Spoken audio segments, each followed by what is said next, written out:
Hi, this is Elliot Fishman, and welcome to our latest vodcast. And this is based on an exhibit from RSNA 2016, and it looks at some of the pearls and pitfalls in looking at pancreatic cancer. And this is based on going to the Multidisciplinary conference every week for the past 10 years. Now, just some basic facts we know. Pancreatic cancer, 12th most common cancer in the United States, but it's now surpassed breast cancer as the third leading cause of cancer-related deaths. And it's felt that within the next decade, the number of deaths from pancreatic cancer will surpass colorectal cancer as well. There were 53,000 plus new cases of pancreatic adenocarcinoma in 2015 and 41,780 deaths. Although the death rates for the most common cancers have declined in the recent decades, pancreatic cancer is actually flat to slightly increased. So again, it's a problem. It's a problem we have no answers for right now, that we're working hard. Articles about pitfalls, a good article by Kaza, recognition of the atypical radiologic presentations of pancreatic pathology, use of optimal imaging techniques including biphasic imaging, multiplanar and 3D imaging, and use of EUS or biopsy in determinate cases helps avoid many of the pitfalls in the diagnosis of both benign and malignant lesions. It's important to remember, and this article makes the point, that we do have typical appearances for lesions, and that usually helps us a lot, but there are atypical appearances, there's anatomic variants which can be confusing, inflammatory changes can simulate malignancy, there are atypical appearances where you tend to overlook lesions. There are lots of problems, including peripancreatic processes simulating pancreatic pathology. Think splenule by Taylor pancreas. So although it's simple and we think about pancreatic cancer as, oh, that's an easy diagnosis, the fact is many of the patients are misdiagnosed either by missing lesions early or by confusing malignant and benign lesions. Now, we have a multidisciplinary conference we've written about in the past. We do it every Tuesday from 11 to 12:15 or so. We see between 6 and 13 new patients. Many of the patients have outside studies and then repeat studies at Hopkins.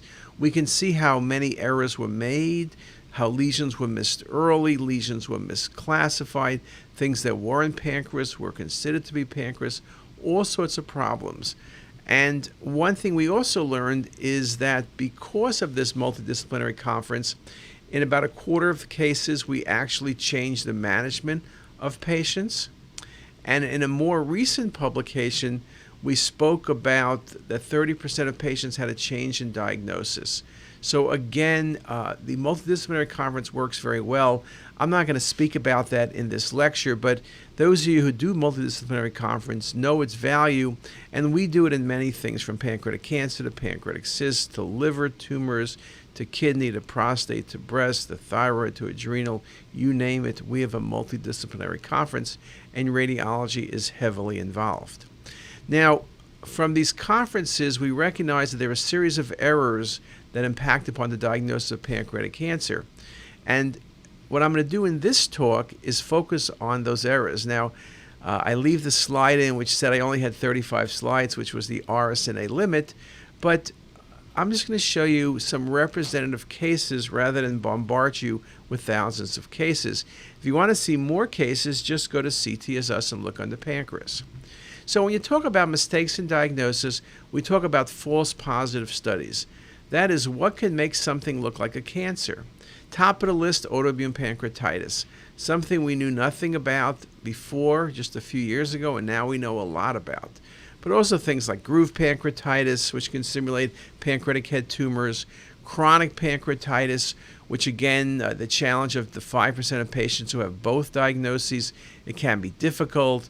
Pseudolesions because of focal fat, the problem with picking up subtle lesions when a stent is already in place, the variations of anatomy, so at times you say, oh, there's a mass present, then you realize it's simply normal anatomy. So that things like annular pancreas, for example, can be a problem. And then, of course, things like by the tail of the pancreas, we have accessory spleens, which can simulate adenocarcinoma or neuroendocrine tumors. Now, at the top of the list of great mimickers was autoimmune pancreatitis. This was something we really didn't know about a few years ago, and I remember looking at path reports where I thought it was a sure cancer. It would come back autoimmune pancreatitis, and I would look back and say, what is that? Well, with autoimmune pancreatitis, you see a diffuse glandular enlargement with loss of the lobular texture of the gland, often called a featureless gland. You may see homogeneous iso or hypoattenuating parenchyma with a non-dilated or diffusely narrowed pancreatic duct, and halo around the gland is not uncommon, and people talk about this as sort of a cigar-shaped configuration. Now, if you look at these two images, you can see very nicely by the body and tail of the pancreas, there's fluid around them. The gland looks boggy. There's no dilated duct. This does not look like cancer. This was inflammation. This was autoimmune pancreatitis. Remember that halo is very, very classic. And articles like by the CASA, uncommon variants of pancreatitis such as autoimmune pancreatitis, groove pancreatitis, or mass-forming chronic pancreatitis can all simulate pancreatic malignancy, leading in some cases to unwarranted surgery to exclude underlying malignancy. Now, another thing in that category, of course, we mentioned is groove pancreatitis. We just published an article about that recently, but what happens is there's inflammation between the head of the pancreas and the duodenum, and what happens is it looks mass-like, and in this case, it looks like there's a mass in the pancreas. But there is a cystic component, the location. You got to be thinking about groove pancreatitis. And here it is on coronal, just a beautiful example. And if you think that case is easy, maybe there's a cystic component there, maybe you should be thinking pancreatitis. What about this case? You're looking at the body tail, the duct is minimally prominent. Here is the image by the head. It looks like there's some low density, perhaps cystic lesions by the head, but there is a low density if you look carefully between the duodenum and pancreatic head, and there it is better shown on the coronal view. And yes, the common duct is minimally dilated, as is the pancreatic duct, but that low density matches the course of the duodenum. That's what gives it away. It's groove pancreatitis, not groovy pancreatitis from the 60s, but groove pancreatitis. And if you look at the 3D is really helpful. Here you see the common duct, the pancreatic duct, but then you also see the low density between the duodenum and the head of the pancreas. That's a very classic appearance. So often the volume renderings show you the coronals, make it easy to recognize the diagnosis. If not, you can confuse this with a subtle early carcinoma. An article by Vernucci this past year talked about the overlap between several pancreatic or peripancreatic disease processes and carcinoma, the problems that it can mimic, tumors, whether it's CT or MR or ultrasound. We also speak about in this article the fact that you may have false negative studies. And with pancreatic cancer, one of the things we do see from Multidisciplinary Conference, patient comes in, vague abdominal pain, they get a CT. Maybe it didn't have IV contrast, maybe it did. Maybe it didn't have dual phase, rarely does it. And you look hard and you can see that there's a subtle transition, maybe a focally dilated pancreatic duct, maybe a subtle lesion that tended to be overlooked. So pancreatic cancer is commonly overlooked. So then we say false negative studies. Small lesions can be missed. We're doing deep learning project, the Felix project, to try to pick up these small tumors. Sometimes with small tumors, you don't see the secondary signs. Common duct, pancreatic duct dilatation. Sometimes the only thing you see is a pancreatic duct. My experience is if you see a dilated pancreatic duct and you don't see a mass, you need to biopsy or DUS. There's a high probability the patient has a subtle lesion. Maybe it's what's considered an isodense pancreatic adenocarcinoma, but there's something there.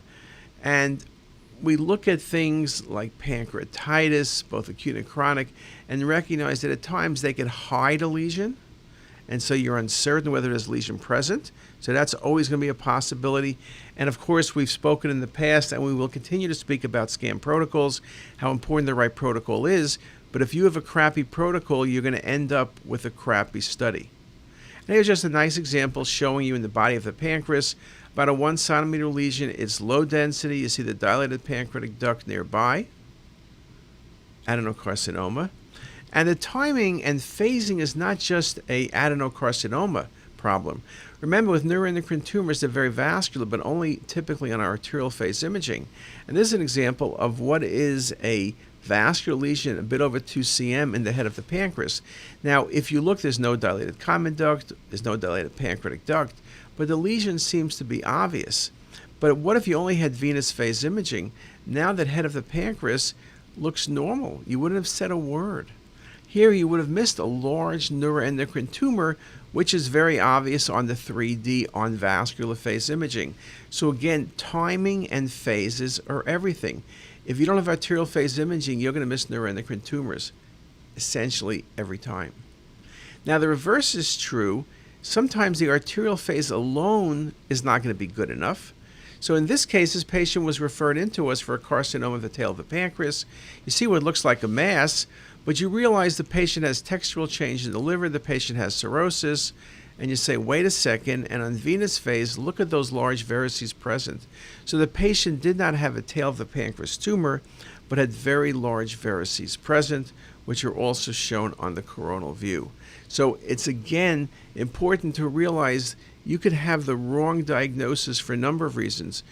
You saw something, but you didn't realize what you were really seeing or its significance, or lesions are too small and they can be subtle. But again, with state-of-the-art imaging, they are very much gettable. Now, if you go a step further, when you talk about mistakes in diagnosis and staging, one of the things is not every tumor is an adenocarcinoma. Even though a pancreatic cancer, and that's what our main focus is at the Multidisciplinary Conference, patients are often referred in without a biopsy or a biopsy pending, or at times it's about 3 to 5%, the biopsy interpretation is incorrect. But remember, many masses are not going to be adenocarcinoma. It could be a cystadenoma, it could be a neuroendocrine tumor, which I showed you on a moment ago. It could be metastasis. As patients live longer, we see mets. Lung, kidney might be a good example, melanoma. You might have a primary biliary tumor simulating a pancreatic lesion. And of course, there are things that are considered peripancreatic, from duodenal GIST tumors to duodenal adenocarcinoma, lymphoma, and metastasis to nodes simulating pancreatic cancer, with nodal disease in the colon, from colon cancer, or perhaps from biliary type tumors. Now, here's just a good example. You see on the narrow windows particularly a mass that's in the body of the pancreas, and if you look hard, there's a transition in terms of density. It's obstructing the pancreatic duct. And here it is in coronal view. You see the higher density mass component. You see the low density. You see the cutoff of the patient's pancreatic duct. Well, that appearance is classic for tumor. Now, if you said this pancreatic adenocarcinoma, I guess you couldn't be wrong, but you know, the adenocarcinomas are usually hypodense. This is relatively hyperdense, but it's not dense like a neuroendocrine tumor. Well, at the end of the day, this patient had a history of breast cancer. This was metastatic breast cancer to the pancreas. So sometimes you will be wrong, but the patient would have been worked up correctly.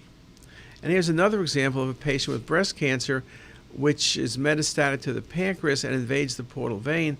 I would have looked at this and have thought about the way you have this meniscus where the portal vein is invaded.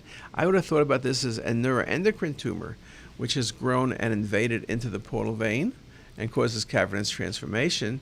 Nope, this was metastatic disease from breast cancer.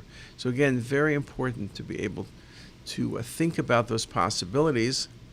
And you can see, for example, in that last case, when I take it into 3D, you can see the portal vein SMV splenic vein confluence is occluded, large collaterals are present.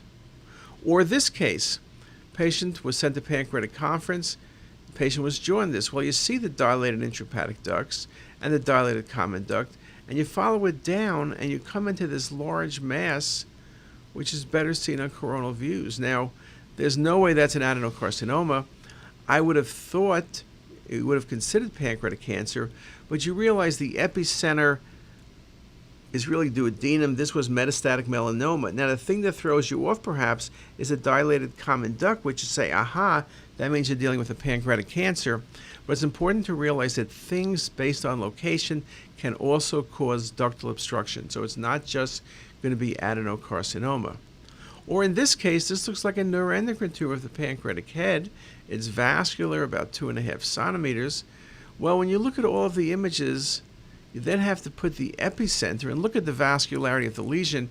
And I could convince myself that it's still coming off the lower head or uncinate, but this was actually coming off the duodenum. And I'll show you another image. This was a duodenal carcinoid tumors. So sometimes carcinoid tumors, sometimes GIST tumors can be problematic. And again, we like to say when you have pancreatic cancer, that's when you have ductal obstruction. But metastasis, or in this next case, dilated common duct, intrahepatic ducts, which we follow down to a large infiltrating tumor of the duodenum. Now you could say, could this be an ampullary cancer? Well, this was a duodenal cancer, which was bulky, involved the ampulla, obstructed common and pancreatic duct. So the presence of ductal obstruction does not mean you're dealing with a carcinoma of the pancreas. Again, very important to look at all of the images. The coronals in 3D make it very easy. Now, reality is, if something's an adenocarcinoma of the duodenum, the treatment of that patient, at least from a surgical perspective, is the same as adenocarcinoma of the pancreas. And here's just another example, large, bulky, ulcerating mass of the duodenum. Could this be pancreas invading the duodenum? I guess it could, but it wasn't. And here you can see the common duct was also dilated down to the tumor.